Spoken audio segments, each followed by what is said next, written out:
The shock did not begin with a grand announcement, a global press conference, or a dramatic confrontation between governments. It began quietly, with a simple decision made in several African capitals, one that would send a billion-dollar earthquake through America's agricultural system. A decision rooted in frustration, sovereignty, economics, and history. A decision that would expose a truth Washington never believed Africa was ready to assert. For decades, U.S. agricultural products flowed into Africa like a one-way river. American wheat, corn, chicken, soybeans, and processed foods filled African supermarkets, school programs, aid packages, and fast food chains. It was an arrangement that suited Washington perfectly. It guaranteed profits for American farmers, ensured U.S. corporations dominated the continent's food markets, and made African nations dependent on external supply rather than internal strength. But the world has changed, and Africa has changed with it. The collapse of U.S. agriculture in Africa didn't happen overnight. It was the result of a long chain of events: economic pressure, political shifts, agricultural modernization, food independence ambitions, and an emerging global realignment that caught Washington far off guard. The billion-dollar shockwave hitting America today has roots stretching back over 10 years, but it only became visible now when Africa executed a coordinated push that stunned American agricultural and political institutions. For years, African farmers felt suffocated by subsidized American imports that were sold in African markets at lower prices than local food. Nations across the continent complained that U.S. products, especially chicken parts, grain, and processed foods, were flooding markets, destroying local competition, and creating dependency. African farmers could not compete with U.S. agribusiness giants funded by billions of dollars in subsidies from Washington. The playing field was never fair. Africa knew it. The U.S. knew it. And yet the imbalance continued. Farmers in Ghana, Nigeria, Kenya, and South Africa raised alarms for years, warning that domestic food production would never grow if foreign imports kept controlling the market. But the responses from Washington were always the same: more deals, more pressure, more cooperation that benefited only one side. For decades, no African nation truly had the leverage to push back, until now. Africa is no longer the Africa of the 1980s or 1990s. It is the Africa of 2025, young, rising, ambitious, and increasingly unified around economic independence.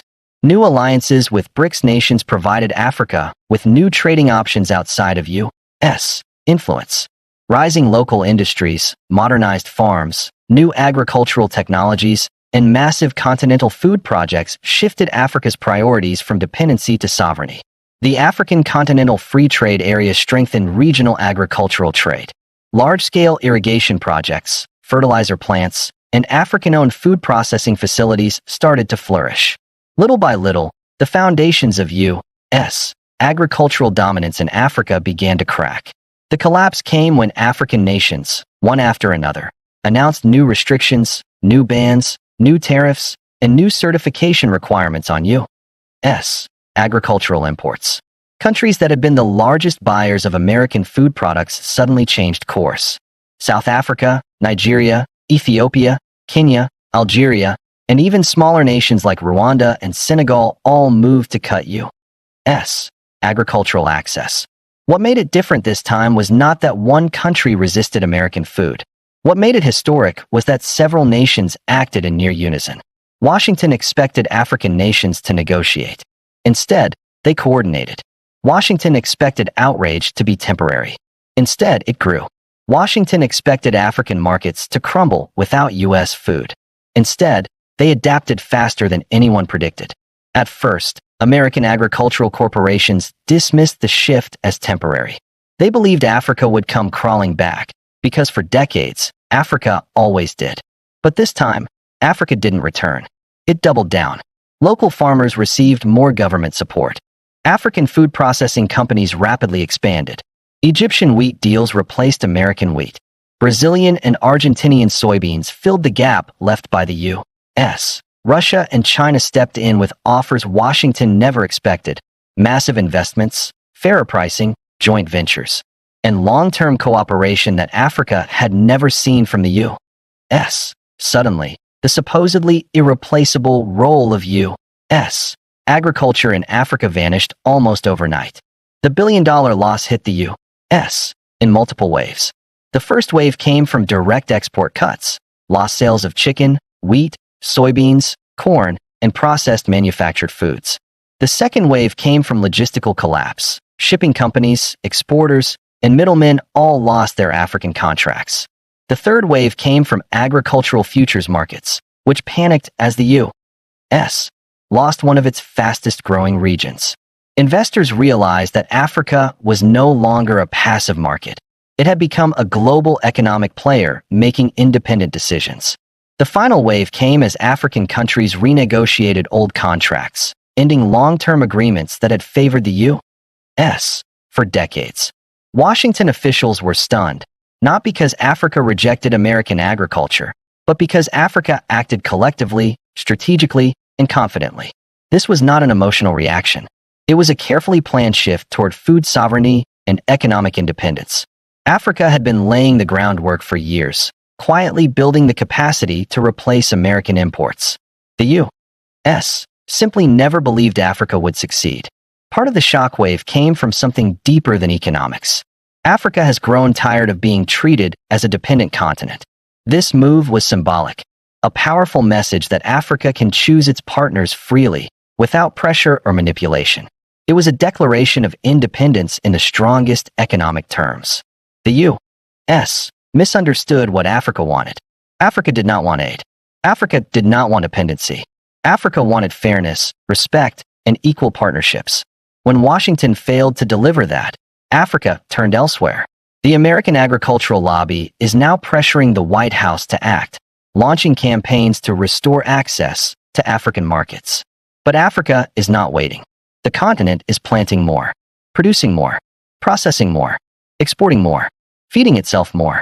The rising generation of African youth wants African-grown food, African brands, African farms, African companies. They are rejecting foreign dependency more passionately than any generation before them. African leaders have already announced new agricultural agendas: Grow Africa, Feed Africa, Zero Import Dependence, and Food Sovereignty 2030. These initiatives are no longer dreams.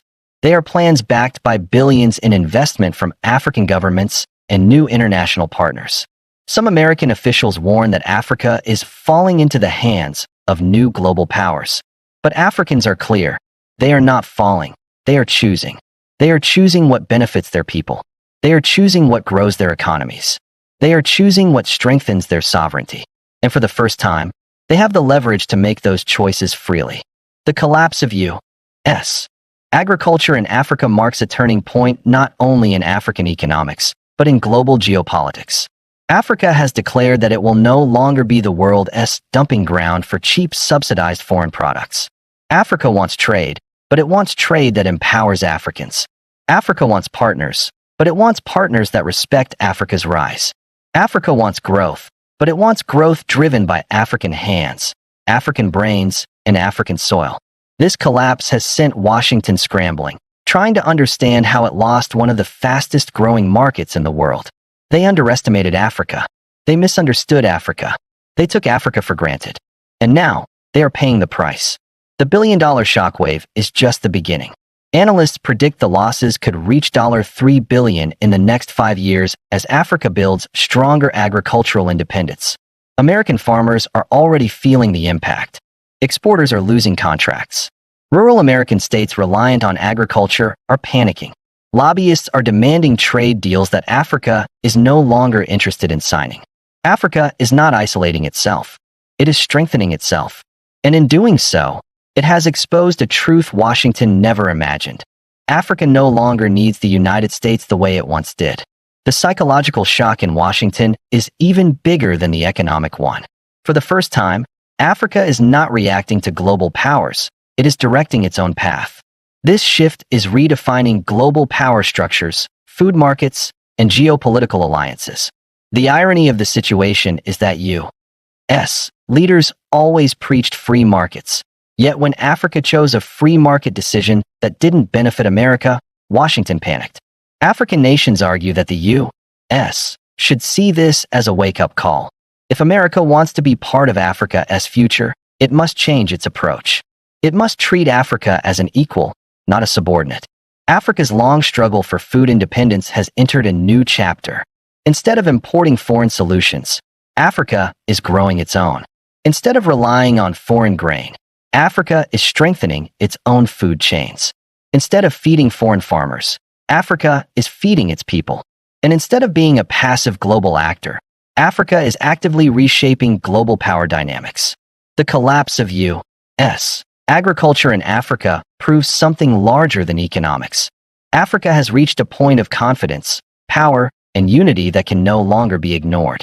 The billion-dollar shockwave hitting Washington is only the surface. Beneath it is a deeper truth. The world must now adapt to a rising Africa that makes decisions not based on pressure, not based on dependency, but based on its own interests. Africa's rise is no longer a prediction. It is a reality unfolding right now. The collapse of U.S. agriculture in Africa is a symbolic victory, a statement that Africa can stand tall, decide boldly, and shape its destiny. From Nigeria to Kenya, from South Africa to Ethiopia, Africa is building a continent that produces, that exports, that feeds itself, and that refuses to be dominated. For the first time in modern history, Africa is not waiting for the world. The world is reacting to Africa, and Washington is learning that Africa is no longer a silent partner. Africa has a voice. Africa has power. Africa has options, and Africa is using them.